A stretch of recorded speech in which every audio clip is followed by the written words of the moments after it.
তাৰকাসুৰৰ পৰিচয়।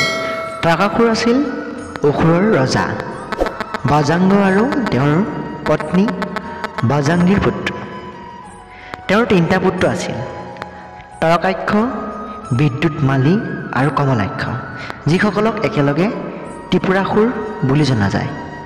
বৰলাভ আৰু তিলুক জয় কৰা। তাৰকাসুৰে গভীৰ তপস্যা কৰি ব্ৰহ্মাৰ পৰা বৰ লাভ কৰিছিল। বৰটো আছিল যে তেওঁ কেৱল ষষ্ঠীপুত্ৰ হৰানন কাৰ্তিকেয়ক হত্যা কৰিব পাৰিব।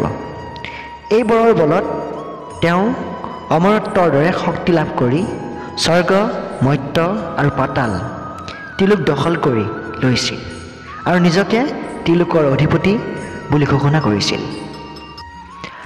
তাৰকাসুৰৰ অত্যাচাৰত দেৱতাসকল বিপৰ্যস্ত হৈ পৰে। তেওঁলোকে ভগৱান শিৱৰ সহায় বিচাৰে, কিয়নো কেৱল শিৱৰ পুত্ৰইহে তাৰকাসুৰক বধ কৰিব পাৰে। কিন্তু শিৱ তপস্যাত নিমগ্ন। তেতিয়া দেৱী পাৰ্বতীৰ সহায়ত শিৱ পাৰ্বতীৰ মিলন ঘটে আৰু কাৰ্তিকেয় স্কন্দৰ জন্ম হয়। কাৰ্তিকেয় দ্ৰুত বীৰ যোদ্ধা হিচাপে গঢ় লয় আৰু যুদ্ধত তাৰকাসুৰক বধ কৰি তিলুক মুক্ত কৰে।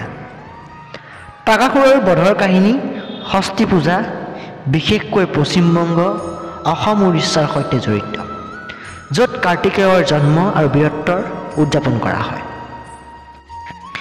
তাৰকাসুৰ হ'ল অহংকাৰ, অত্যাচাৰ আৰু অধৰ্মৰ প্ৰতীক। কাৰ্তিকেয় হ'ল ধৰ্ম, শক্তি আৰু যুৱ শক্তিৰ প্ৰতীক। এই কাহিনীয়ে শিকায় যে অহংকাৰ কেতিয়াও চিৰস্থায়ী নহয় আৰু ধৰ্মৰ বিজয় অনিবাৰ্য। বন্ধুসকল, আপোনালোকক আজিৰ জনাবলগীয়া কথাটো ইমানেই আছিল। যদি ভিডিঅ'টো ভাল পালে নিশ্চয়কৈ লাইক কৰক আৰু চেনেলটো যদি প্ৰথমবাৰ আহিছে ছাবস্ক্ৰাইব কৰি ল'ব। ধন্যবাদ।